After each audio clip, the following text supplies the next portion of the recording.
ഈശോമിശിഹായ്ക്ക് സ്തുതിയായിരിക്കട്ടെ. പ്രിയമുള്ള സഹോദരങ്ങളെ, രണ്ടാം വത്തിക്കാൻ സുനോദോസുമായി ബന്ധപ്പെട്ട് നടന്ന അനേക ചർച്ചകളിൽ ഒരു പ്രധാനപ്പെട്ട വിഷയമായിരുന്നു ഭക്താഭ്യാസങ്ങളുടെ അതിപ്രസരം. ഈ ഒരു കഴിഞ്ഞ ദിവസങ്ങളായി നമ്മൾ വായിക്കുന്ന സഭാവിജ്ഞാനിയും എന്ന് പറയുന്ന സേവ്യർ കുടപ്പുഴ അച്ഛൻ എഴുതിയിരിക്കുന്ന ഈ ഒരു പുസ്തകം രണ്ടാം വത്തിക്കാൻ സുനോദോസിൽ നേരിട്ട് പങ്കെടുക്കുകയും 200ഓളം അവിടെ നടന്ന പ്രസംഗങ്ങളുടെ വ്യക്തമായ രേഖകൾ അദ്ദേഹത്തിൻ്റെ കയ്യിൽ വിശകലനം ചെയ്തുകൊണ്ട് എഴുതിയിരിക്കുന്ന ഈ പുസ്തകം എന്തുകൊണ്ടും ഇന്ന് ഈ ഒരു കാലത്ത് പ്രത്യേകിച്ച് ഭക്താഭ്യാസങ്ങൾ നിറഞ്ഞിരിക്കുന്ന ഈ 2025 ഈ വർഷത്തിൽ ഈ 21ാം നൂറ്റാണ്ടിൽ വളരെ പ്രസക്തമായ ചില നിർദ്ദേശങ്ങളാണ് രണ്ടാം വത്തിക്കാൻ സുനോദോസിലൂടെ സഭയ്ക്ക് നൽകിയിരിക്കുന്നത് എന്ന് വ്യക്തമായി ഈ പുസ്തകം നമ്മുടെ മുൻപിൽ വയ്ക്കുന്നു. 619 പേജിൽ ഭക്താഭ്യാസങ്ങളുടെ അതിപ്രസരം, ആരാധനക്രമപരമായ ആധ്യാത്മികത അധപതിക്കുകയും ദൈവശാസ്ത്ര പഠനം കുറയുകയും ചെയ്ത കാലഘട്ടങ്ങളിൽ ഉപരി വിപ്ലവങ്ങളായി നിരവധി ഭക്ത അനുഷ്ഠാനങ്ങൾ പ്രചരിച്ചു വന്നു. വളരെ കൃത്യമായി ഈ പുസ്തകം പറയുന്ന ഒരു കാര്യമുണ്ട്. ദൈവശാസ്ത്ര പഠനം ഇല്ലാതിരിക്കെ, ദൈവവചനത്തെക്കുറിച്ച് യാതൊരു അറിവോ പഠനമോ അതിൻ്റെ ആഴമോ ഇല്ലാതിരിക്കെ സഭാസമൂഹത്തിൽ കടന്നു വന്ന ഇന്ന് പാരമ്പര്യം എന്ന പേരിൽ നമ്മൾ താലോലിക്കുന്ന ഒരു തിന്മയാണ് ഇത്തരം ഭക്താനുഷ്ഠാനങ്ങൾ, ഭക്ത അഭ്യാസങ്ങൾ എന്ന് പല വീഡിയോകളിലൂടെ ഞാൻ വ്യക്തമായി പറഞ്ഞപ്പോൾ എന്നെ ചീത്ത വിളിച്ച എല്ലാവരോടും രണ്ടാം വത്തിക്കാൻ സുനോദോസിൽ വ്യക്തമായി പറഞ്ഞൊരു വിഷയം തന്നെയാണ് ഇത് എന്ന് നിങ്ങൾ മനസ്സിലാക്കുക.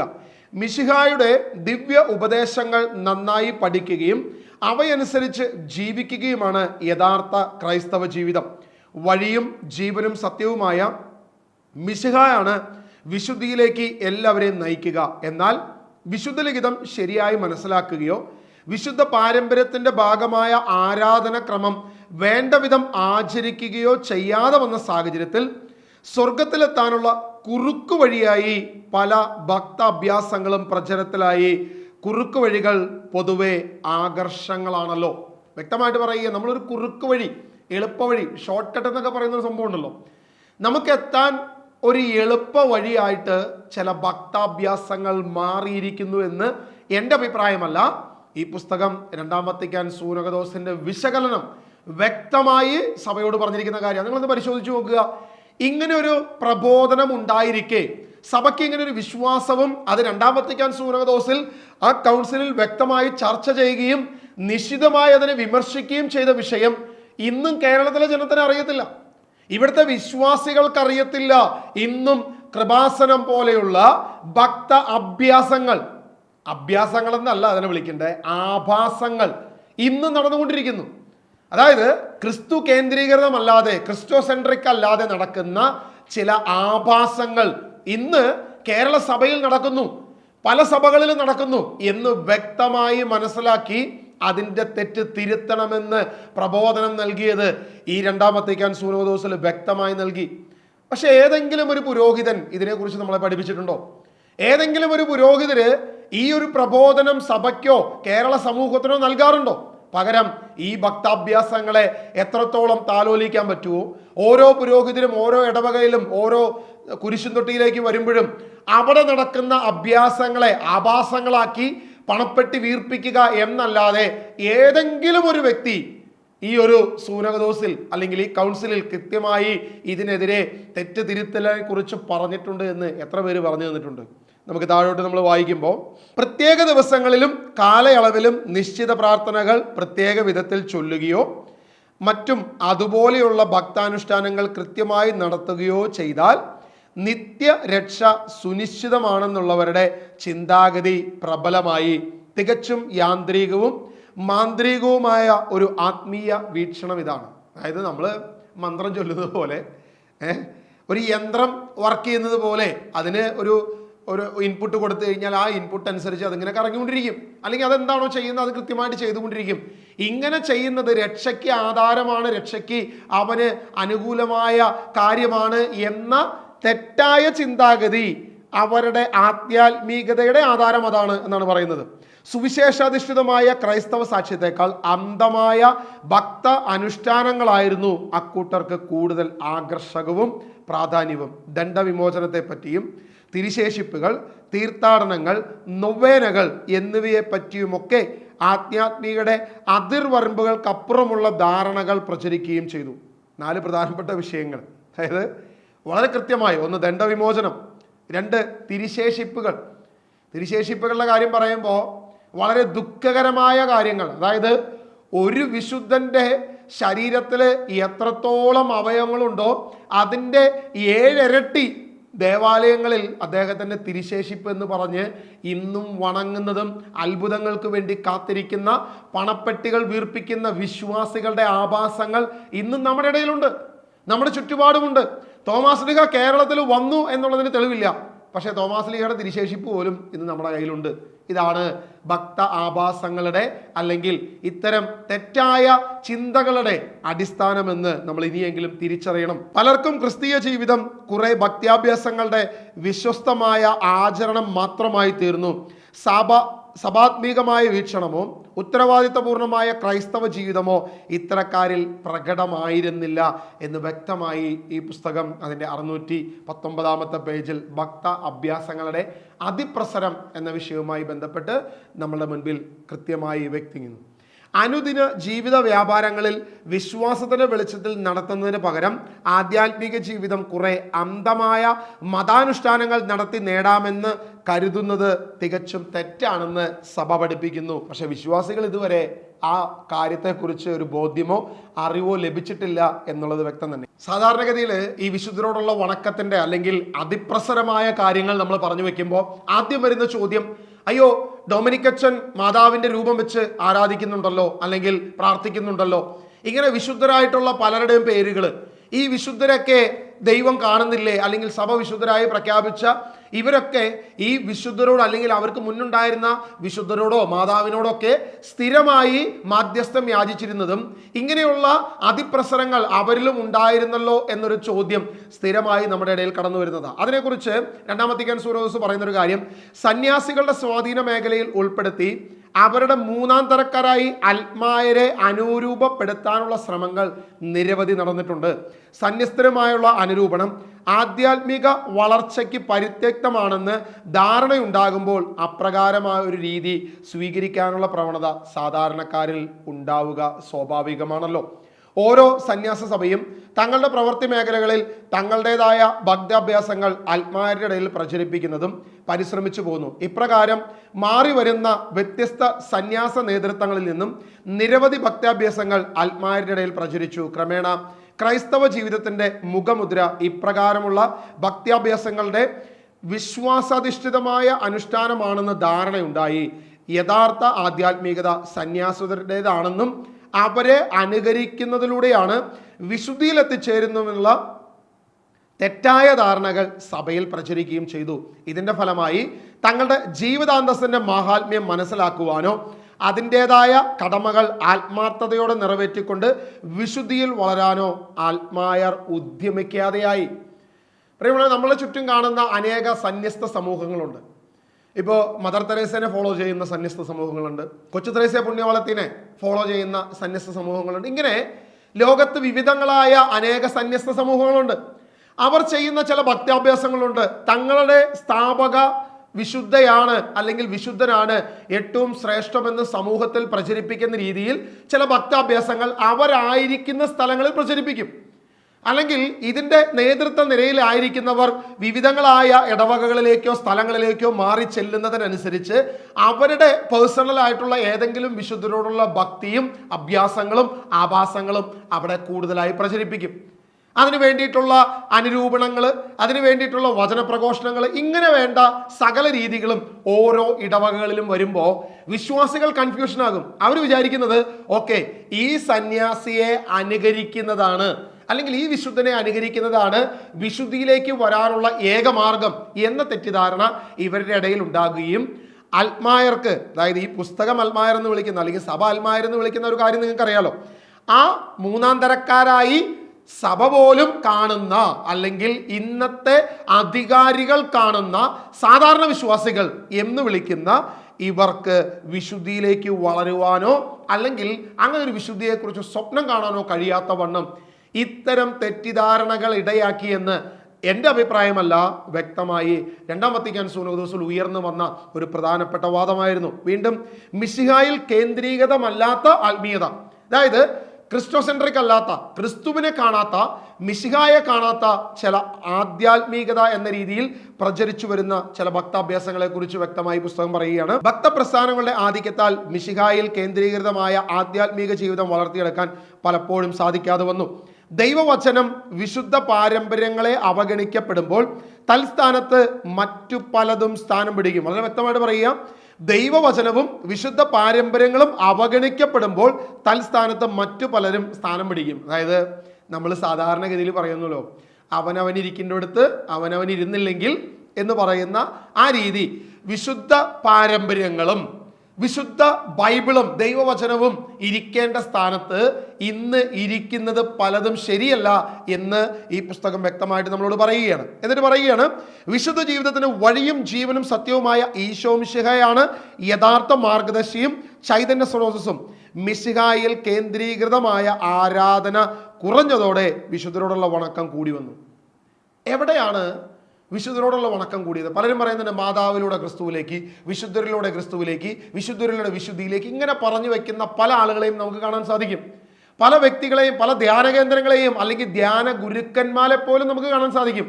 പക്ഷേ ഇവിടെ രണ്ടാം വത്തിക്കാൻ സുനോദോസ് വ്യക്തമായിട്ട് പറയുന്നൊരു കാര്യം, ഇത് ശരിയല്ല.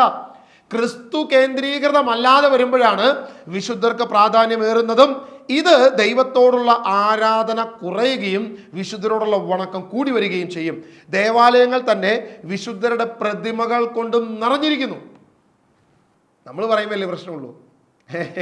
പാവപ്പെട്ട നിങ്ങൾ അൽമായരെന്ന് വിളിക്കുന്ന, യാതൊരുവിധ യോഗ്യതയുമില്ലാത്ത, എന്നാൽ സഭയുടെ അംഗമാണെന്ന് ഞാൻ വിശ്വസിക്കുന്ന, അതായത് സഭ എന്ന് പറയുന്നത് ഈ പറയുന്ന മാർപ്പാപ്പയോ പുരോഹിതരോ അധികാരവർഗവുമല്ല എന്ന് തിരിച്ചറിവുള്ള ഞാൻ വ്യക്തമായിട്ട് പറയുന്നു, വിശുദ്ധരോടുള്ള വണക്കവും അല്ലെങ്കിൽ ഇത്തരം വിഗ്രഹങ്ങൾ കൊണ്ട് ഇന്ന് സഭ നിറഞ്ഞിരിക്കുന്നു, അല്ലെങ്കിൽ ദേവാലയങ്ങൾ നിറഞ്ഞിരിക്കുന്നു, ഇത് സഭയെ വഴിതെറ്റിക്കുന്നു എന്ന് നമ്മൾ പറയുമ്പോൾ മുഖം കറക്കുന്ന ഓരോ വ്യക്തികളോടും ഞാൻ പറയുക, ഇതിൻ്റെ 622 പേജിൽ വ്യക്തമായിട്ട് പറയുന്നു, ബലിപീഠത്തിന് പ്രാധാന്യത്തെക്കാൾ മറ്റു പലതിനുമായി ആരാധന സമൂഹത്തിന്റെ ശ്രദ്ധ വന്നത്. അതായത് വിശുദ്ധ ബലിയോട്, യേശുക്രിസ്തുവിന്റെ കാൽവരിയിലെ ക്രൂശിതമായ ആ വിശുദ്ധ ബലിയോട്, ആ കുർബാനയോട് പ്രാതിനിധ്യമില്ലാത്ത ഒരു സമൂഹം ഇന്ന് വളർന്നു വന്നിരിക്കുന്നു.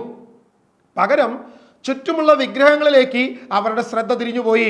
പ്രത്യേക കാര്യപ്രാപ്തിക്ക് വേണ്ടി വിശുദ്ധരുടെ മധ്യസ്ഥതയും പ്രാധാന്യവും കൂടി വന്നു. ദൈവപുത്രനും രക്ഷകനുമായ ഈശോ മിശിഹായാണ് ക്രൈസ്തവ ആധ്യാത്മികതയുടെ കേന്ദ്രബിന്ദു എന്ന ബോധ്യം കുറഞ്ഞു.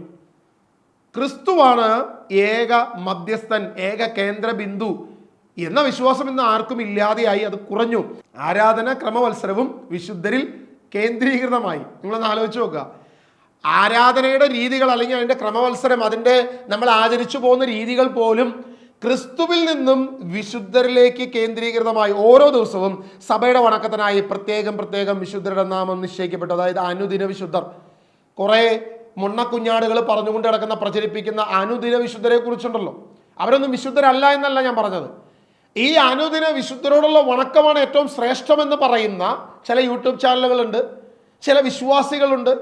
ഇതാണ് ഏറ്റവും ശ്രേഷ്ഠമായ ആരാധന രീതി എന്നോ അല്ലെങ്കിൽ ഭക്ത അഭ്യാസമെന്നോ കരുതുന്ന ക്രിസ്ത്യാനി നിന്നോടാ പറയുന്നത് അത് തെറ്റാണ്. ആരാധന ക്രമവത്സരം വിശുദ്ധരിലേക്ക് കേന്ദ്രീകൃതമാകുന്ന അനുദിന വിശുദ്ധരിലേക്ക് തിരിച്ച ഈ തിന്മയെക്കുറിച്ച് രണ്ടാം വത്തിക്കാൻ സുനോദോസ് വ്യക്തമായി പറയുന്നു. അത് ശരിയല്ല, അത് തെറ്റായ രീതി പ്രചരിപ്പിച്ചു എന്ന് വ്യക്തമായിട്ട് പറയുന്നു.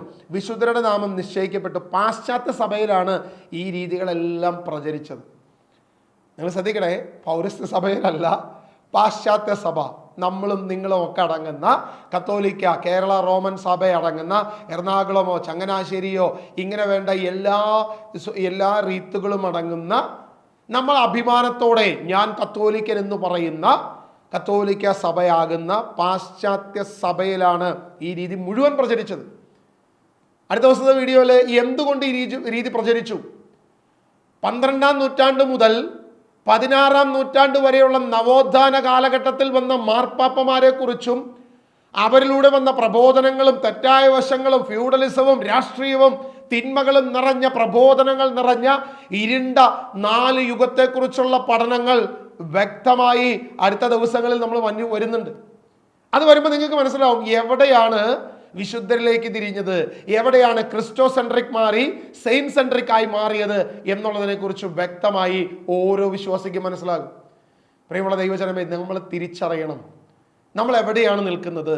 ഒരു ക്രിസ്ത്യാനി ഏത് തരത്തിലാണ് വിശ്വസിക്കേണ്ടത്? അനുദിന വിശുദ്ധരോടുള്ള വണക്കവും മാതാവിനോടുള്ള വണക്കവുമാണോ ക്രിസ്ത്യാനിയുടെ കേന്ദ്രമെന്തു എന്ന് തിരിച്ചറിയേണ്ട ഒരു കാലഘട്ടത്തിലാണ് നമ്മൾ നിൽക്കുന്നത്. അതിൻ്റെ അതിപ്രസരം കൊണ്ട് ക്രിസ്തുവിനെ അറിയാത്തവരായി മാറി നമ്മുടെ യുവതലമുറ നശിച്ചു. പുതിയ തലമുറ ക്രിസ്തീയമല്ലാതെയായി, ക്രിസ്ത്യാനി ഇല്ലാതെയായി, നാമധേയ ക്രിസ്ത്യാനി മാത്രമായി.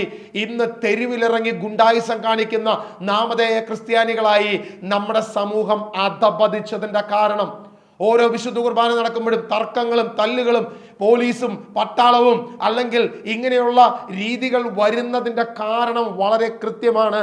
അത് വ്യക്തമായി നമ്മളോട് പറയുന്നു. കഴിഞ്ഞ കാലഘട്ടങ്ങളിലെ ചരിത്രം വിശുദ്ധ ബൈബിളിന് പ്രാധാന്യം കൊടുക്കാതെ, ദൈവവചന അധിഷ്ഠിതമല്ലാതെ നമ്മൾ എവിടെ വഴിതെറ്റിയോ, എവിടെ തെറ്റിപ്പോയോ അവിടെയാണ് നമുക്ക് പറ്റിയത്. അവിടെ നിന്ന് തിരിച്ച് സുവിശേഷ അധിഷ്ഠിതമായ ക്രിസ്തീയ ജീവിതത്തിലേക്ക് നമ്മൾ മാറണം. ദൈവവചനം പഠിക്കണം, ക്രിസ്തുവിനെ അറിയണം. ദൈവവചനത്തിലൂടെ അല്ലാതെ ഇനി രക്ഷ പ്രാപിക്കാൻ കഴിയത്തില്ല എന്ന സത്യം ക്രിസ്ത്യാനി മനസ്സിലാക്കാത്തോടത്തോളം കാലം നമ്മൾ രക്ഷയിൽ നിന്നും വിദൂരത്തിലാണ്. രക്ഷയ്ക്ക് ആധാരമായി ഈ യാതൊരുവിധ കുറുക്കുവഴികളും നടക്കത്തില്ല എന്ന് പെന്തക്കുസ്തല്ല പ്രഘോഷിക്കുന്നത്, ഒരു പെന്തക്കുസ്തക്കാരനുമല്ല പറയുന്നത്. സഭയുടെ ഔദ്യോഗിക സിനഡ് രണ്ടാം വത്തിക്കാൻ സുനോദോസ് വ്യക്തമായിട്ട് പറയുന്നു, ഇങ്ങനെയുള്ള ഭക്താഭ്യാസങ്ങളോ ഇങ്ങനെ അനുദിന വിശുദ്ധരോടുള്ള വണക്കങ്ങളോ ഇതൊന്നും രക്ഷയ്ക്കോ നിന്റെ അനുഗ്രഹത്തിനോ കാരണമാകത്തില്ല. അല്ലെങ്കിൽ നിന്റെ ആവശ്യത്തിന് വെവ്വേറെ വിശുദ്ധരെ പോയി പിടിക്കുന്നത് ശരിയല്ല. അത് തികച്ചും പൈശാചികമാണ് എന്ന് വ്യക്തമായി പഠിപ്പിച്ചതാണ് ഈ രണ്ടാം വത്തിക്കാൻ സുനോദോസ് എന്ന് നിങ്ങൾ തിരിച്ചറിയണം. പൗരസ്ത്യ സഭകൾ പൊതുവെ മിശിഹായിൽ കേന്ദ്രീകൃതമായ ആരാധന വത്സരമാണ് ആചരിക്കുന്നത്. അതായത് നമ്മൾ എപ്പോഴും യാക്കോബായ സഭയിലുള്ളവരും ഓർത്തഡോക്സ് സഭയിലുള്ളവരൊക്കെ തല്ലുപിടിക്കുന്നതെന്നൊക്കെ പറഞ്ഞ് നമ്മൾ രണ്ടാം കിടക്കാരായി കാണുന്നവരുണ്ടല്ലോ. കത്തോലിക്കരാണ് ഏറ്റവും ശ്രേഷ്ഠര്, സഭയുടെ ഏറ്റവും ശ്രേഷ്ഠ സഭ നമ്മുടെ സഭയാണ്, മറ്റത് ശരിയല്ല എന്നൊക്കെ ഹൃദയത്തിൽ ചിന്തിച്ചു വച്ചിരിക്കുന്ന മേന്മയേറിയ ക്രിസ്ത്യാനി, മറ്റവര് മോശക്കാര്, രണ്ടാം തരക്കാര് എന്ന് ഹൃദയത്തിൽ വെച്ചിരിക്കുന്ന ക്രിസ്ത്യാനികളോടാണ് ഞാൻ ഈ പറയുന്നത്. പൗരസ്ത്യ സഭകൾ പൊതുവെ മിശിഹായിൽ കേന്ദ്രീകൃതമാണ് എന്ന് ഈ പുസ്തകം രണ്ടാം വത്തിക്കാൻ സുനോദോസിന്റെ ചർച്ചയിൽ വന്ന വിഷയം. ആരാധനാ വത്സരമാണ് ആചരിക്കുന്നത്. എന്നാൽ പാശ്ചാത്യ സ്വാധീനത്തിലൂടെ ചില പൗരസ്ത്യ സഭകളും സ്വന്തം പാരമ്പര്യത്തെ ഉപേക്ഷിച്ചതായും കാണാം. അതായത് ഈ പാശ്ചാത്യ സഭകളുടെ സ്വാധീനം ചെന്നിട്ട് പറ്റിയിരിക്കുന്ന ചില സ്ഥലങ്ങളിലെ പൗരസ്ത്യ സഭകളിലും ഈ സ്വാതന്ത്ര്യങ്ങൾ ഉപേക്ഷിച്ച് അവരുടെ പാരമ്പര്യങ്ങൾ ഉപേക്ഷിച്ചുകൊണ്ട് ഇത്തരം തെറ്റായ വശങ്ങളിലേക്ക് വന്നതും കാണാമെന്ന് വ്യക്തമായിട്ട് പറയുന്നു. പ്രത്യേക കാര്യലബ്ധിക്കായി പ്രത്യേകം വിശുദ്ധരെ വണങ്ങുകയും നേർച്ച കാഴ്ചാദികളിലൂടെ അവരെ പ്രസാദിപ്പിക്കാൻ സാധിക്കുമെന്ന് കരുതുകയും ചെയ്യുക മിശിഹായിൽ കേന്ദ്രീകൃതമായ ക്രൈസ്തവമായ ആധ്യാത്മികതയുടെ അതിർവരമ്പുകൾ പലപ്പോഴും ഉൾപ്പെടുത്താൻ സാധിക്കുന്നില്ല. അതായത് ആ അതിർവരമ്പുകളെ ഭേദിച്ചുകൊണ്ടാണ് അനുദിനം അല്ലെങ്കിൽ ഓരോ വിശുദ്ധരെ പ്രത്യേകം കാര്യസാധ്യതനായി, പാമ്പ് വരാതിരിക്കാൻ നമ്മുടെ സെയിൻറ്റ് ജോർജിനെ പിടിക്കുന്നതാണ് നല്ലത്. അസാധ്യ കാര്യങ്ങൾക്ക് യൂദാ തദേവോസാണ് കുറച്ചുകൂടെ ബെറ്റർ. ചില കാര്യങ്ങൾ പ്രതികൂലം മാറാൻ വേണ്ടി സെയിൻറ്റ് ആൻ്റണിയാണ് കുറച്ച് ബെറ്റർ. ഇങ്ങനെ അനുദിനം ഓരോ വിശുദ്ധരുടെ പിന്നാലെ നമ്മളിങ്ങനെ പ്രത്യേകമായി വണങ്ങിക്കൊണ്ട് അവർക്ക് ഏതെങ്കിലും നേർച്ചകൾ, പാമ്പിനെ സമർപ്പിക്കുന്ന ദേവാലയങ്ങൾ, ഇങ്ങനെ പലവിധ നേർച്ച കാഴ്ചകൾ, മുട്ടുകുത്തി എഴഞ്ഞ് പൂവൻകൊല സമർപ്പിക്കുന്ന ആലയങ്ങൾ, ഇങ്ങനെ പൂവൻകൊല സമർപ്പിച്ച മാതാവ് നമ്മളെ പരിഗണിക്കുമെന്ന് ചിന്തിക്കുന്ന ഇത്തരം ഭക്ത അഭ്യാസങ്ങളെ കുറിച്ച് ഈ പുസ്തകം പറയുക. ഇത് അതിർവരമ്പുകൾ ഭേദിച്ചുകൊണ്ട് ഇവരെ പ്രസാദിപ്പിക്കുവാൻ സാധിക്കുമെന്ന തെറ്റായ ചിന്താഗതി ക്രിസ്തീയ ഹൃദയങ്ങളിൽ ഇന്ന് ഇടം പിടിച്ചിരിക്കുന്നു എന്ന് വ്യക്തമായി ഈ പുസ്തകം നമ്മുടെ മുൻപിൽ വെക്കുക.